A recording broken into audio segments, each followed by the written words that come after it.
Sobat Insta, istri saya adalah waktu dia sekolah sangat menyukai mata pelajaran seni rupa. Dan suatu saat gurunya memberikan tugas untuk memberikan karya yaitu ukiran pada sebuah guci yang masih polos. Lalu setiap siswa diberikan guci yang polos itu dan para siswa itu harus memikirkan kira-kira akan dihias dengan apa, digambari apa dan lain sebagainya. Dan hasilnya itu nanti akan diikutkan atau diikut sertakan dalam pameran. Sehingga karya-karya itu bisa dijual untuk umum. Kemudian istri saya beberapa waktu memikirkan kira-kira nanti saya akan hiasi apa ya?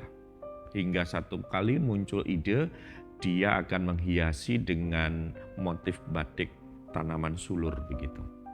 Kemudian dia mulai mempraktekkan itu, guci itu dia ambil lalu dicungkil, dilubangi, kemudian diamplas, dihiasi dan seterusnya.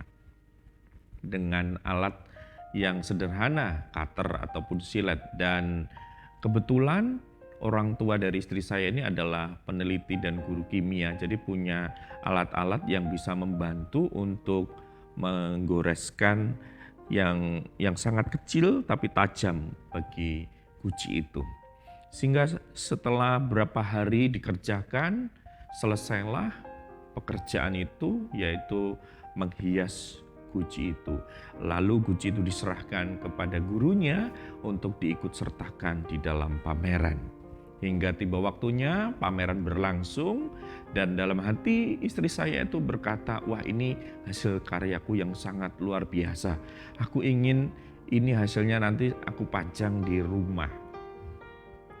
Walaupun pada waktu sudah diserahkan ke gurunya untuk diikutsertakan pameran. Kemudian beberapa hari berikutnya ternyata guci itu sudah hilang atau sudah tidak ada di display pameran itu. Itu artinya itu laku, dibeli oleh orang lain.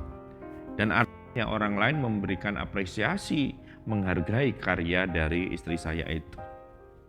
Nah, Sobat Insta semuanya, 2 Timotius 2, 20-21 berkata, dalam rumah yang besar bukan hanya terdapat perabot dari emas dan perak, melainkan juga dari kayu dan tanah. Yang pertama dipakai untuk maksud yang mulia dan yang terakhir untuk maksud yang kurang mulia. Jika seorang menyucikan dirinya dari hal-hal yang jahat, ia akan menjadi perabot rumah untuk maksud yang mulia. Ia dikuduskan, dipandang layak untuk dipakai tuannya dan disediakan untuk setiap pekerjaan yang mulia. Sobat Insta, kita seperti perabot itu yang atau sebagai alat yang Tuhan mau pakai ya dalam kehidupan kita. Kita ketika dipakai Tuhan atau diproses, dibentuk Tuhan itu mungkin kadang-kadang terasa menyakitkan. Karena harus dicungkil dalam tanda petik ya, harus diamplas, harus dilubangi. Itulah pemrosesan atau pembentukan yang Tuhan lakukan atas kehidupan kita. Walaupun kadang terasa menyakitkan, tapi percaya bahwa itu semuanya akan mendatangkan kebaikan untuk kita semuanya. Sehingga kita menjadi pribadi-pribadi yang dewasa di dalam Tuhan. Nah, ketika kita menjalani proses yang daripada Tuhan itu, seperti tadi guci itu harus dilubangi, harus dicungkil dan seterusnya, baru dihiasi, maka hidup kita juga ketika diproses Tuhan mengalami proses yang hampir sama seperti itu. Apa yang harus kita lakukan, Sobat Insta semuanya? Taat dan setia, karena kita sedang dipilih Tuhan, kita sedang disucikan diri kita dari hal-hal yang jahat, kita menjadi perabot yang dikuduskan, dipandang layak, dan bisa dipakai oleh Tuhan kita yaitu Yesus Kristus.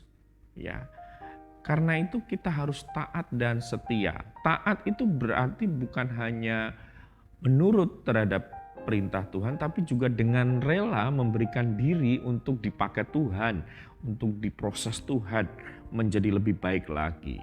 Sedangkan setia itu berarti konsistensi secara berkelanjutan gitu ya, terus menerus.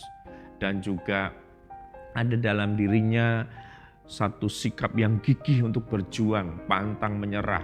Walaupun kadang-kadang mungkin Tuhan izinkan kita mengalami kegagalan, tetapi harus semangat bangkit kembali. Karena kita adalah perabot Allah yang akan dipakai oleh Tuhan kita yaitu Yesus Kristus untuk pekerjaan yang mulia.